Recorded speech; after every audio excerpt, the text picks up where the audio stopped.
What's up guys, it's Phil, and today I'm going to show you how I build one of my dining tables. So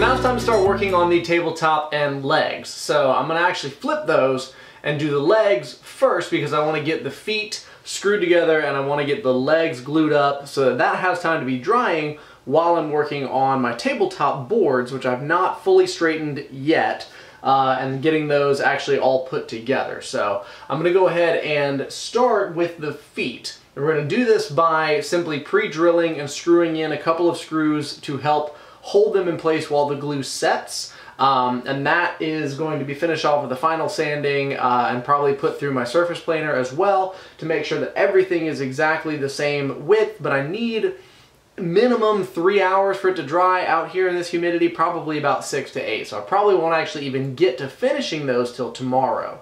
So I do want to go ahead and get those put together. I've got all the parts and pieces right here on the front half of my assembly table.